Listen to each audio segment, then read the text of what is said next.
Hi there, I'm your regular host, Venaybanga, and today I talk about how companies worldwide are on high alert for the perfect product manager. What are they looking for? 0 to 1 product launches, customer first thinking, cross-functional leadership? To find answers to these questions, our investigative correspondent, Venaybanga, went out into the field to conduct an interview with a product management industry expert. Here's a preview of that interview. Thank you for joining me today, Vinay. In my hand here, I've got a list of characteristics and job requirements of ideal product managers. This should come as no surprise to you, the viewer, as many of these characteristics and job responsibilities are sourced directly from your available product manager job. This way, the viewers at home can better identify whether the perfect product manager is hiding in their midst. I'm a product manager with 3+ years of experience. I've driven revenue at every company I've joined, including a 34% annual profit boost in my last role. Exactly. You're actually touching on the point that is arguably most challenging for talent acquisition and recruiters to discern. An ideal product manager should be able to take a product from concept to launch, owning the entire life cycle of the 0 to 1 process. That point is absolutely necessary for any great product manager. But I've also personally built and sold my own AI solutions in my free time. I was forced to work with and understand Python, AI, data structures, control structures, and more. But delivering results and taking accountability are telltale signs of an ideal product manager. Because I believe at the end of the day, the perfect product manager knows how to drive business outcomes consistently, irrespective of the challenges and difficulties they're faced with. What if the perfect product manager was you all along? No! Well, I wonder what that ending's all about. Anyways, we've got our correspondent live here with us. Thanks for joining us, Gunay. Before we play the final interview for the viewers, what can we expect from this discussion? Thank you, Me. In today's feature segment, I'm on the search for the perfect product manager. I'll be going out into the field to investigate the attributes of what actually makes the perfect product manager and how we can better identify one, as they may be hiding in our midst. Scary stuff. I know I want to be able to identify the perfect product manager once I saw them. Now, without further delay, let's get into it. Thank you for joining me today, Vinay. In my hand here, I've got a list of characteristics and job requirements of ideal product managers. This should come as no surprise to you, the viewer, as many of these characteristics and job responsibilities are sourced directly from your available product manager job.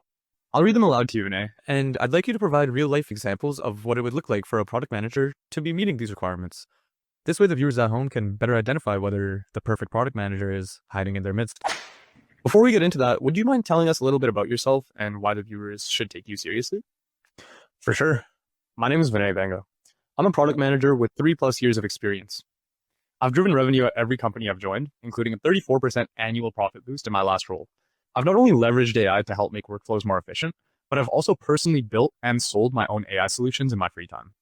I've guided projects with over 100 people involved, all while maintaining clear product requirements and roadmaps, and ensuring effective correspondence with stakeholders that communicates the updates and KPIs that they truly care about. In summary, I'm a product manager who guarantees results and stands out by owning outcomes in a time where accountability is so often passed around. Great, thanks for that. Now let's get started. So I'll be reading off these requirements in no particular order. The first one I've got here is an ideal product manager should be able to take a product from concept to launch, owning the entire life cycle of the 0 to 1 process. Without that, you risk misaligned expectations, frustrated teams, and rushed products born from confusion rather than strategy. Someone who's able to confidently clarify and own the vision, lay out the roadmap, and align everyone to execute in tandem, that's the type of product manager you're looking for. But taking a product from 0 to 1 is a macro responsibility, which requires numerous micro skills that can arguably only be gained on the job with real life experience. I've been very lucky to be in that position at multiple scales of projects, with my most recent being the largest scale and requiring the most responsibility. Our team successfully constructed 18 residential products with a $16 million budget. With these products requiring over 100 individuals to successfully complete, being able to lay out clear product roadmaps, learn efficiently from iterations, and analyze the data to make well-informed decisions, all with little to no guidance, these skills make the journey from concept to launch as smooth and efficient as possible. Wow, that's great. Being able to scale from 0 to 1 definitely seems like a valuable skill to have as a product manager, and is probably one of the major characteristics found in the founder-minded product managers that are so highly coveted and sought out in the market. Next up, I've got the ideal product manager has customer-centric product thinking by being able to understand pain points and being able to communicate them into product requirements. Without this, you can often find a product manager who blindly champions their own judgment over all else. Although you want a product manager who is confident in their decisions, you want to ensure the decisions they're making are well informed and in the best interests of the overall team and objectives. not somebody who disregards the data, the input of the correct experts, and also literal user stories provided by clients being hand-fed to them. Both of my experiences at Darwin AI and FiSpan required me to conduct user interviews, analyze our product and usage data, and dig deep into client pain points. Creating high-quality project roadmaps, engineering requirements, and product requirement documents, PRDs, that will all lead to successful results, that entirely depends on whether the product manager used the correct and relevant information. And that's why I was able to achieve 10 times faster inspections and $90,000 in yearly savings for Fortune 100 clients at Darwin AI, which ended up getting acquired by Apple. Additionally, well, if I span using the information directly from my interviews with senior bank executives, such as executive directors and heads of digital payments of banks such as JP Morgan Chase, Wells Fargo, or TD, that all allowed me to take the right priorities to my teams and achieve 55% reductions in manual reconciliation times for our clients and further on for their clients.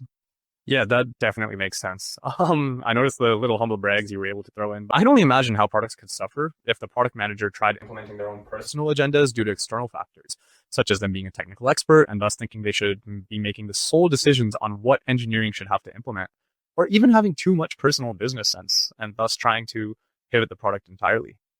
Exactly. You're actually touching on the point that is arguably most challenging for talent acquisition and recruiters to discern. I mean, you definitely want your product manager to have versatile experience so they can thoroughly communicate clearly with both engineering and business teams, but you don't want them to have the false sense of confidence that results in them trying to make dictator-style decisions for those respective teams. Well, Vinay, it's as if you wrote my script, because that leads me directly into my next characteristic.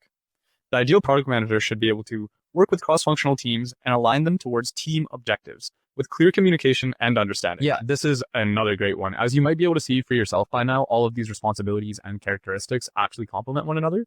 These are all complementary macro responsibilities, as I mentioned before, because all the underlying micro skills are often complementary and even sometimes transferable. So what do I mean by that? Well, ideally, your product manager has experience either directly working on cross-functional teams or closely working with them.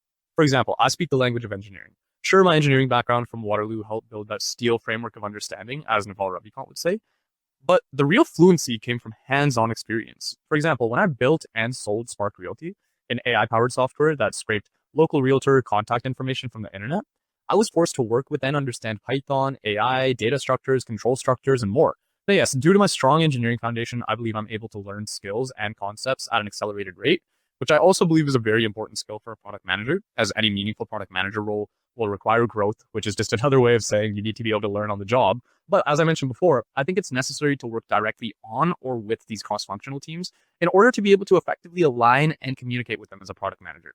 Ideally, your product manager not only has technical experience, but also has experience on the business function side of things. For example, starting my own marketing and management agency later during COVID not only allowed me to make a profit by identifying an opportunity, but really allowed me to understand the ins and outs of successful marketing campaigns.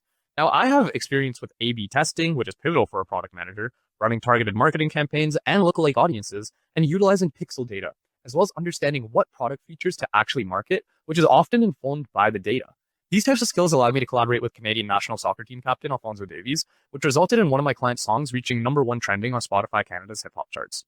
And these non-technical yet critical skills gained were further utilized when choosing what to include in our product pitch for my team's product, Ascentech, and the $100,000 Norman Esch Entrepreneurship and Design Competition.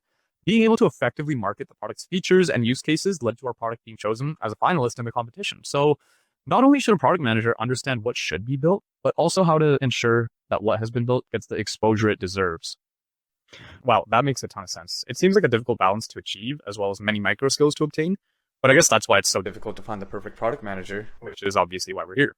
But it seems to have achieved that balance. A candidate must have had those types of versatile experiences that expose them to the wide range of skills required to succeed in this role. I couldn't have said it any better. Although I guess I just did, because he is just me.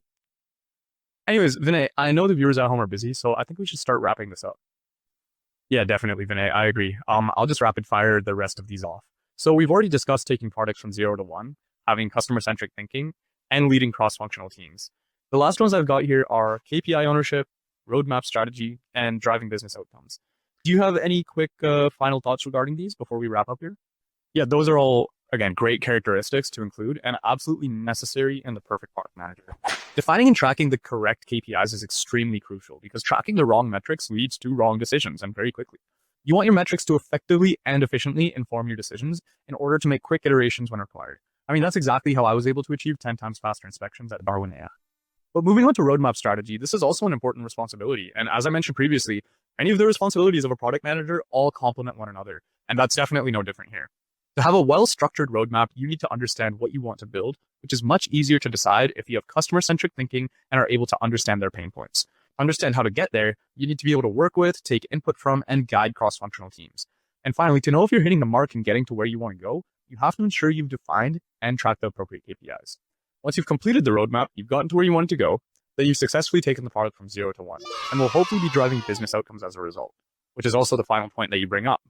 Because I believe at the end of the day, the perfect product manager knows how to drive business outcomes consistently, irrespective of the challenges and difficulties they're faced with. Sometimes that means being resourceful. Other times that means understanding who to reach out to for what specific priorities.